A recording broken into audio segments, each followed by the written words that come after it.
The Pacers made their move. They filled their two-way roster spot they opened up yesterday, bringing in Gabe York for the second season in a row. The terrific scoring guard is back with the Pacers for their final 5 games, for their final 10 days. Jay Rigdon from Awful Announcing is going to join us to break down the signing and what it means, plus the Smith-Jackson pairing, Jalen Smith and Isaiah Jackson. How have they done together? What does that mean for the Pacers long-term? And a little bit of Pacers Thunder talk ahead of the game tonight, all coming on today's Locked On Pacers podcast. You are Locked On Pacers, your daily Indiana Pacers podcast, part of the Locked On Podcast Network, your team every day.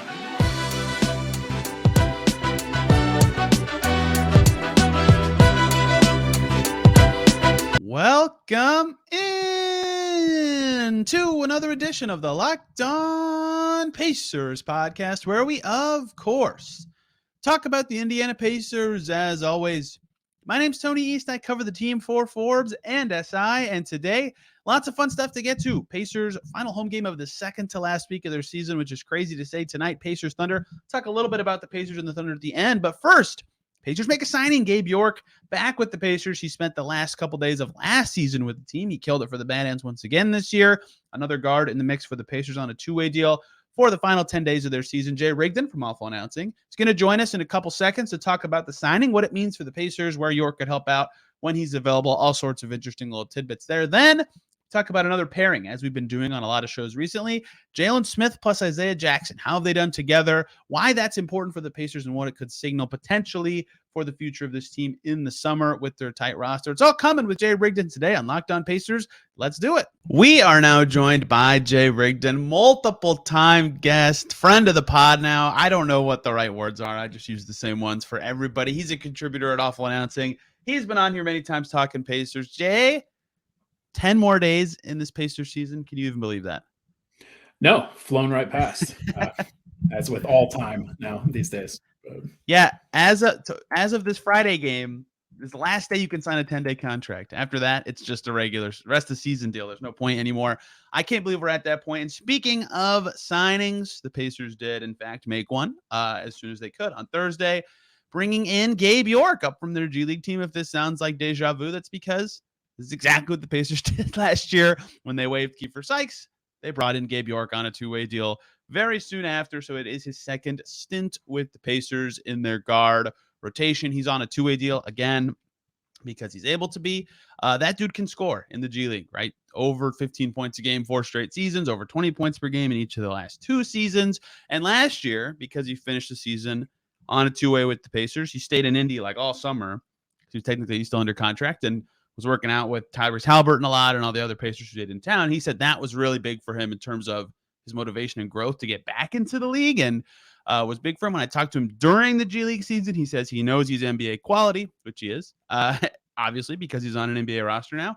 And Gabe York is back. Presumably will fill some of the George Hill minutes if he is able to play, though Buddy Hield could return soon. He practiced on Thursday. Jay, any takes on the Gabe York signing? I have a couple smaller ones, but I'm curious if you have any.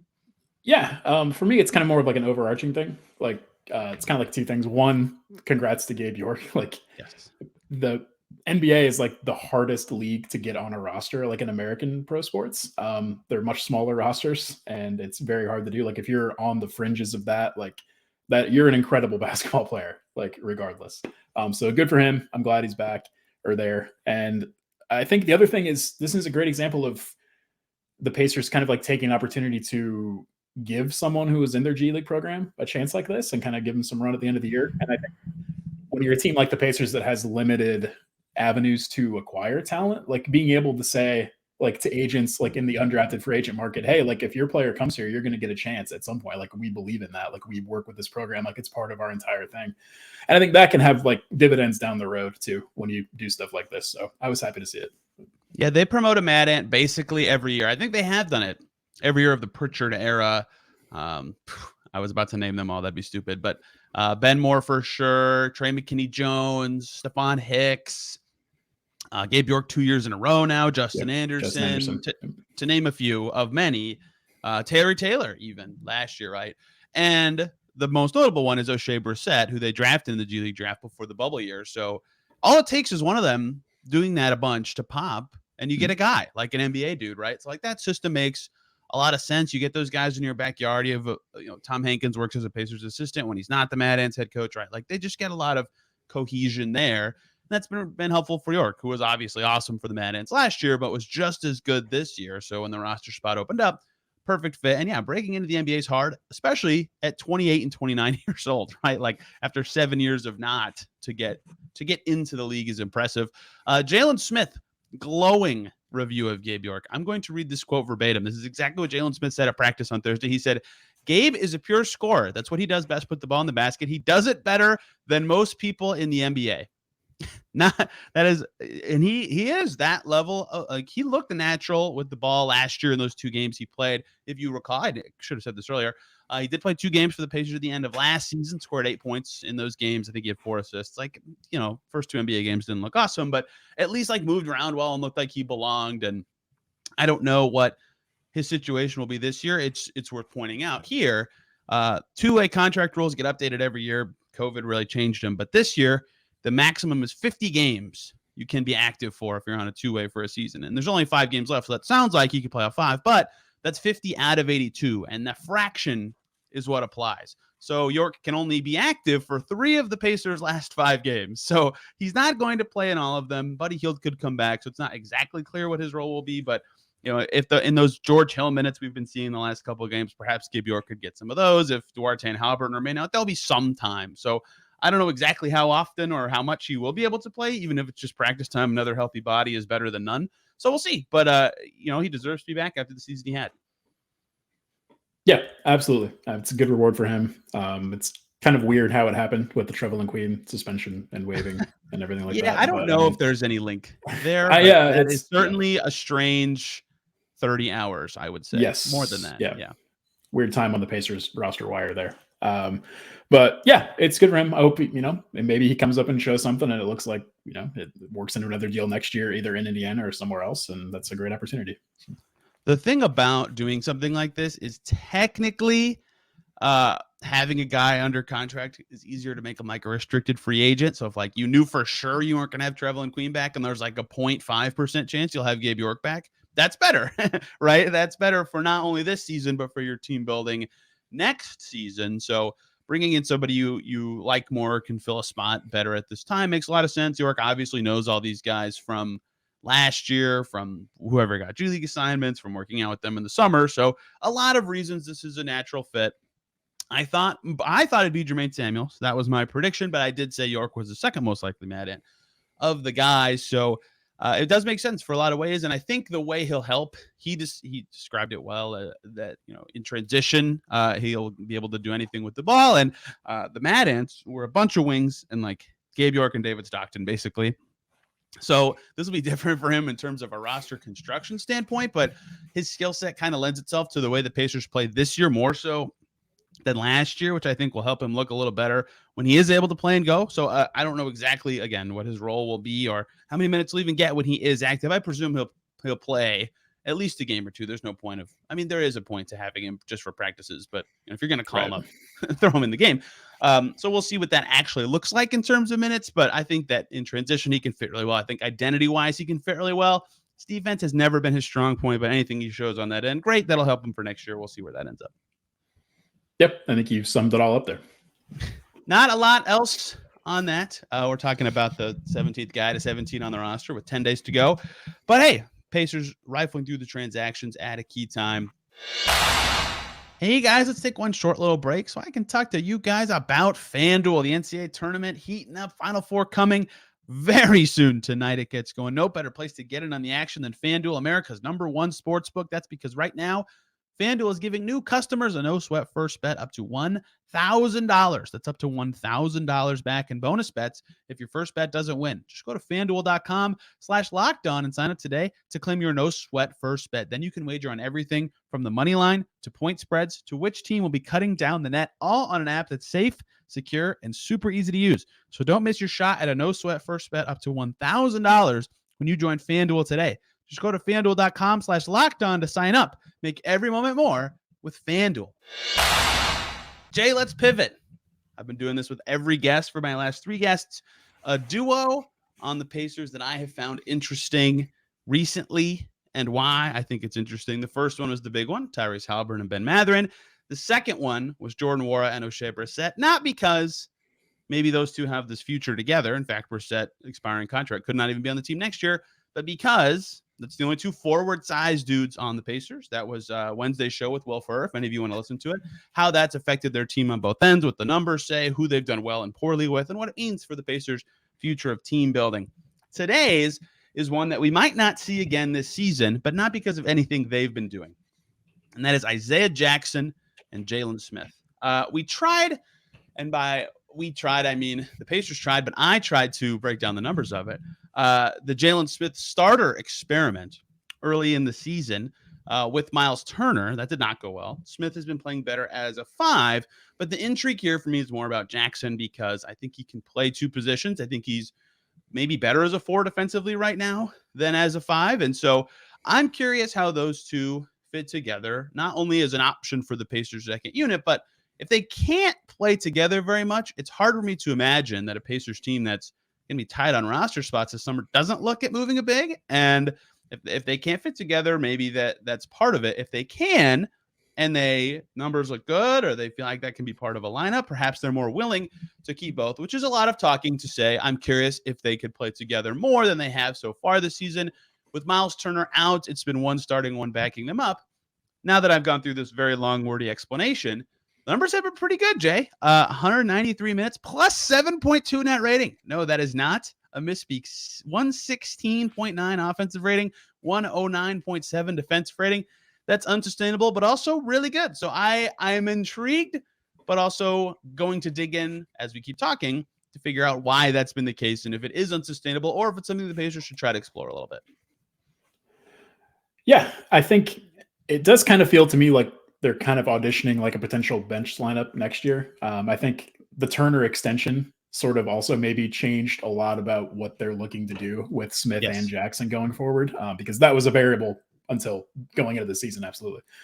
I do think Smith has looked much more comfortable as a 5, like the whole, like if he'd shot, in the mid 30s, like he kind of did last year, that's a different story, but from 3, but that clearly hasn't been the case this year. And I think it's sort of been like, as like, you can see Jalen Smith back up 5 in the NBA pretty easily. Like, I think that's a role that you see him play and you see, yeah, sure. Okay. But I agree with you that Jackson does seem like the player who can play more spots, and therefore, I don't know, putting him at the 4 and kind of let him kind of rove defensively and come over and just do his like highlight reel blocks out of nowhere plays. Like those are fantastic moments for him. And you can see that fitting with people. And I think they're both still super young. Like Jalen Smith is much younger than I would have probably guessed. He's still 22. Like it's crazy. It's insane. And yeah, like it feels like he's been around forever. And I watched him play in college too at Maryland. So like he's been in my life against and on teams I'm cheering for a while. But and I think it really is kind of a weird kind of roster dichotomy here where they can kind of go a couple different directions with it.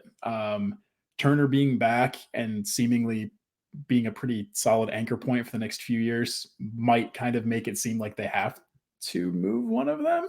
But as we've seen, this front office is very comfortable going into a season with like 4 centers on the roster too. So it's kind of hard to tell what they're going to do at any point. Yeah, look, I don't think they have to move one, to be totally clear. But I do think, like, look, big picture, if Brissett walks in free agency and both vets walk of James Johnson and George Hill, that's their only 3 free agents on standard deals. Okay, they've got 5 picks, and then even then, it's like you don't have all this cap space and win 30 whatever games to just sign nobody, right? Like they're gonna want to do something. Like that is a little bit of a guess, but it's like, you got to have spots to even bring in a guy in a trade or something, right? So like they're going to be really active in some way. And maybe it's not a big, but it seems like when you have those 3 plus Tice, and Tice is a different conversation, but you're going to be moving some bigs, right?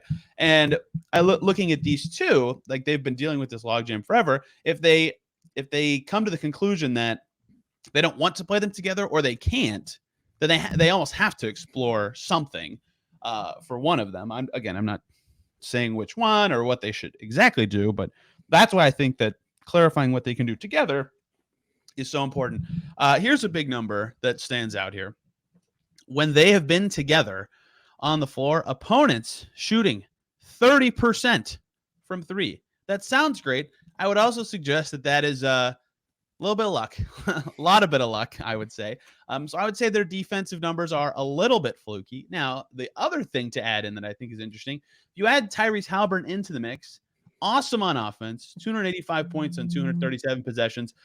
Completely awful on defense, 300 points allowed in 240 possessions with all three of those guys out there. That's a 125 defensive rating. So they've actually been really good in their minutes without Halliburton, but good enough without him, sorry, to survive and have good numbers. And that is the opposite of what you'd expect, which kind of also suggests there's some luck element here going on. So I like conceptually, given their skills, and like I've said on the show way too many times, I think Jackson can play the four. Like, yeah, they can do some stuff together, but maybe it's not the best use of resources necessarily. But that said, the numbers do say it's gone okay. Just gone okay. Yeah. And okay, yeah, it's tough. Like you can kind of see both like flashes for both of them, and you can kind of see like you can kind of envision where they fit. And I don't know, it's so tough to predict development in players, especially from my position all the way outside of everything that's happening. But like it kind of, I don't know, there's such a pivot point this offseason with how they want to make the roster look going forward and like how they want to play. And it's really fascinating to see like which way they lean. And so I think you do have to like really like their entire approach these last couple of weeks, and it seems like through the rest of the season probably is focused on development and like kind of seeing what they have in a lot of ways. And that's been kind of encouraging to me to know that that's kind of what they're considering too. Do you think either Smith or Jackson has shown so much that it's like, yeah, we have to keep these guys going forward. We have to find a way to make it work. Keep both? Yeah. Like, no, I don't. Yeah. Like Smith was awesome last year. Them re-signing him was like a parade level moment when it happened. Just because you had to do it. Yeah. Yeah. And maybe this is just a thing where like it takes a minute for him to figure out his role or figure out what his situation is. Because post All-Star break, he's been better this year again. And that was a big thing for him last year. And obviously the trade deadline and all that is a factor as well. But since the All-Star break this year, Jalen Smith is 9.7 points, 6 rebounds on 49% from the field. That's better for him. And if you take out that little stretch where he was injured, those numbers get even better once again, especially the finishing. So, I don't know. Maybe it's just a post-deadline thing for him or something. But, he's done well, but not as well as hoped.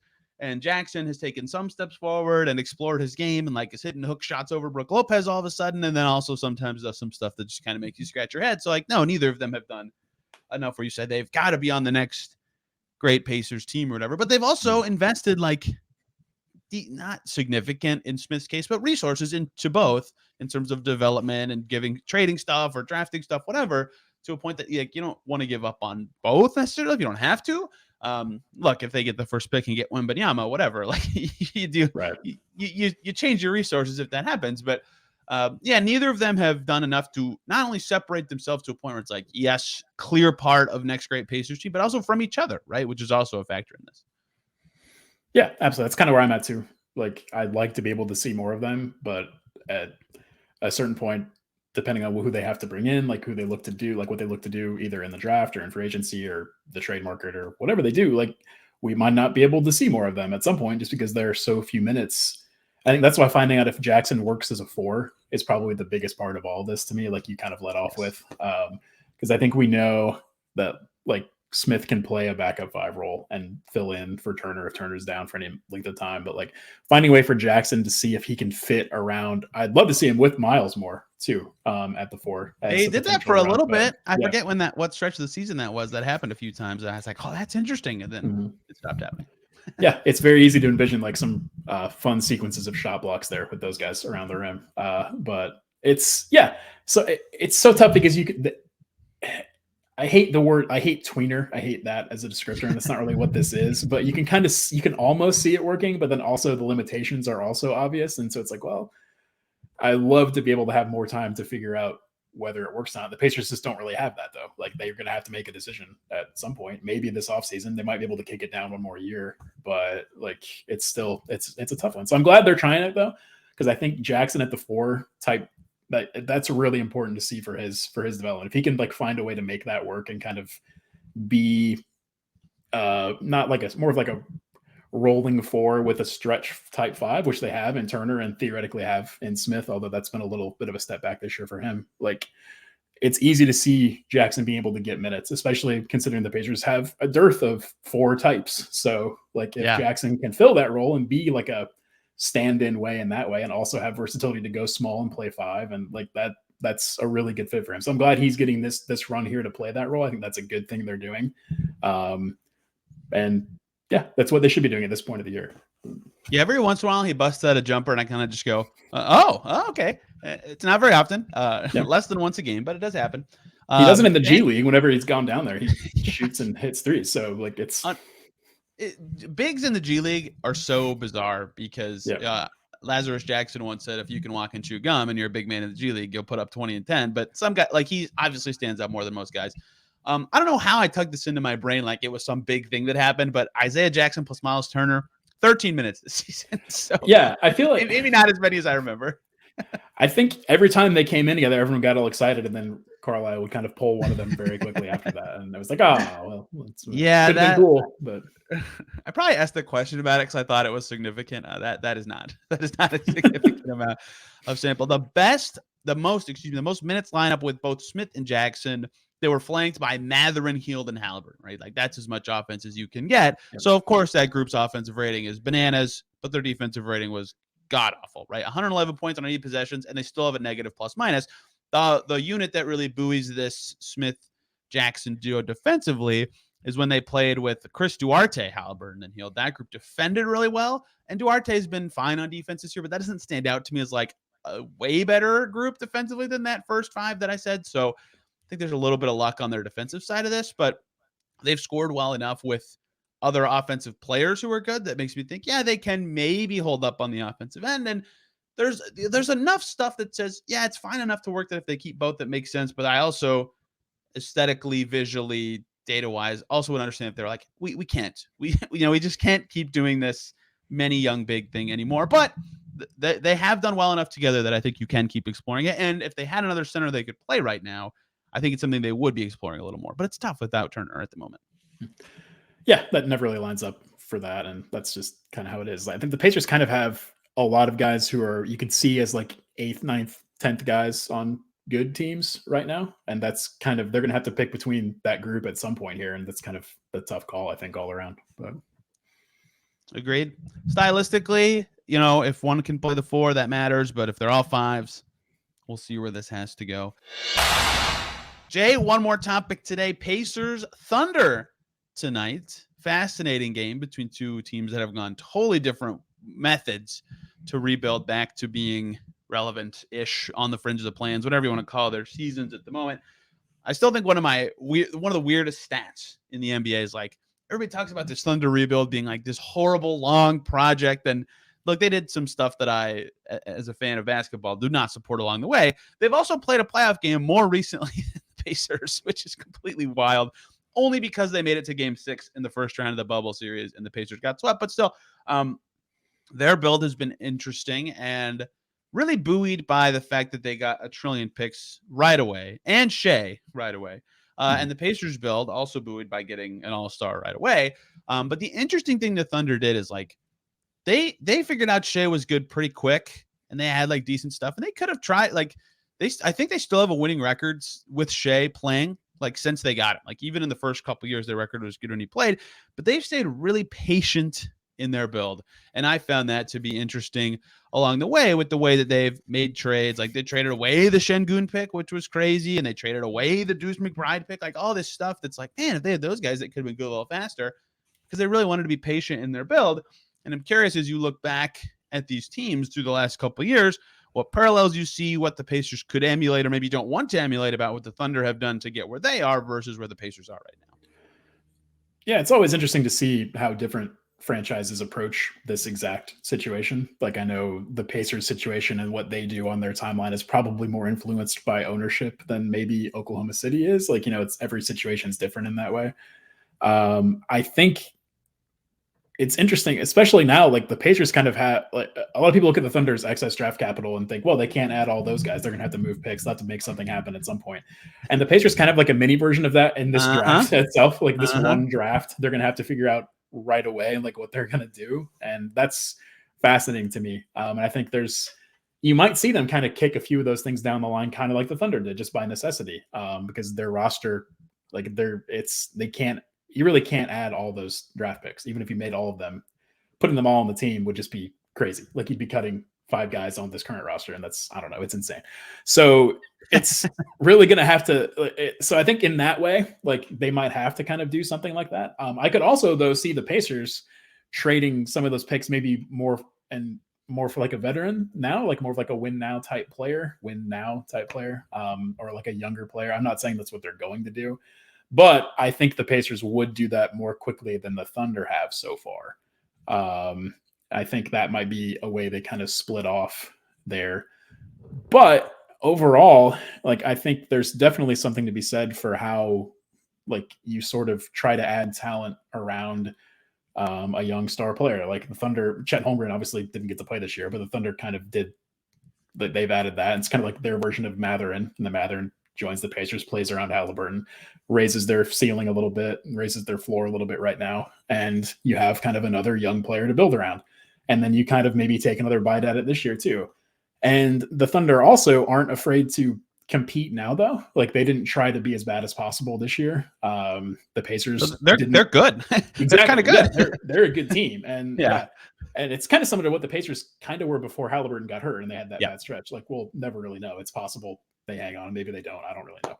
But yeah, you do. It's okay. I was trying to be optimistic here, Tony. You're telling me. So the other thing is like the Pacers, they held on to Miles Turner, right? They extended him. They could have maybe traded him for less just to make sure they got something if they were trying to kick things down the road a little more. And instead they kept a veteran player on a deal that lets them be more competitive salary cap wise the next few years right now. So yep. It's fascinating to see where that timeline is. And yeah, there are definitely some parallels, and it's fascinating to see two franchises take seemingly different approaches to it and still kind of come out in the same place with the same situation in a lot of ways. I think the Thunder have, probably more like long-term assets and draft capital and things that. But yeah, it's not even close. And they had it when you can trade Paul George for that, that's the difference. But yeah. I've hinted at it a few times that the Pacers, like in theory, if the perfect fitting star became available, they'd be like decently well positioned to trade for that guy. But the Thunder could just immediately just stomp all over their offer if they wanted the same player. And the Nets now are another team that, because they don't have their own picks, like if they want to stay competitive. So the Pacers probably have like top 4 or 5 best star offers if the right guy becomes available. That's irrelevant. But there are some interesting things about what the Thunder have done the last couple years that I want to draw parallels to with the Pacers. And a lot of them are draft related or draft night related, right? And, when we talk about the Pacers roster, like we did like 10 minutes ago, literally, they have 3 roster spots at most this summer before trades. And so the natural thinking is, well, if they want to add players or make all these draft picks, they have to trade someone away, right? And that makes sense, right? People talk about consolidation trades or whatever. And yes, that's logical. Like they might have to do that. I'm not going to say they don't, but like the Thunder had way too many dudes after last year, right? They had to cut guaranteed contracts left and right after training camp. And some of that is because at the draft, they, instead of consolidating, you moved their picks around in a different way. They traded the Şengün pick to Houston, and they got a 2022 first and a 2023 first in doing so, right? So they got 2 firsts for one, and they're in later years. If the Pacers don't want to fill their roster with another pick this year, and there's a guy available that some team really likes, maybe they could do that, right? That's another way to technically consolidate a roster spot. They traded 2 second-round picks for a guy they liked even more, right? And then you go down to their next draft, and they consolidate their picks upwards. They trade 3 firsts for Ousmane Dieng, which was really 3 firsts for Jalen Williams because those picks were back-to-back. But they picked Dieng first and then picked J-Dub with the second one. Doesn't matter. They traded to get their guy, right? So, like, that's also technically consolidating for your roster spots. Like, those are things the Pacers could theoretically do also and have the same net effect in terms of roster spots, but aren't like trading a player on the team. So I think those are interesting ways that are being patient, right? If they are up at a pick and they don't love a guy, well, you don't have to make it, right? Like you can use that as your consolidating move or kick the can down the road or get more assets to do that big trade that I just referenced. Or if you love a guy in the draft like J-Dub, and holy smokes, were they right? That kid's amazing. Get him, use your stuff to get him. So both of those methods, it's not, they don't have the same goal. One is more patient, one's more urgent, but they both have the same thing where it's like, if you have not enough roster spots and lots of stuff to do it, like make your move, do it, get your stuff that you want, right? Like, don't just sit there and figure it out as you go. Like, get what you want. I don't know. It's hard to explain what I'm saying, but just like, they're always very active, I think, with their stuff. And that's what I think the Pacers need to take the lesson from. Yeah, I absolutely agree with that. Like, they're not just sitting things out, or like they're always trying to get. And I feel like Kevin Pritchard has a track record of jumping into things like that too. Like, he's always searching. He's very good at that. Yeah. So like, I have kind of like excitement looking towards it, because I feel like based on everything that they have and everything they're looking at, like something almost kind of has to happen. And that's intriguing to me. Like, even if it is just like consolidating for the future and like moving things down the road, or like, I believe that they're doing that with a purpose, which feels, it's good to have kind of like a direction that way. And it can, I feel like they're in a good spot to like strike if they have an opportunity to do so, or they're also not, but I don't think they're going to overpay. And I don't think they have to right now for anything that isn't going to work. And they're kind of they have a good situation with leverage. And I think that's a good spot to be in for them. So like we talk about roster spots for the Pacers, and we have they cut JaMychal Green on a guaranteed deal going into this season. Coming out of camp, I just had it in front of me. They cut Trey Burke, Marquise Chris, and David Nwaba, right? Like, they said, screw it.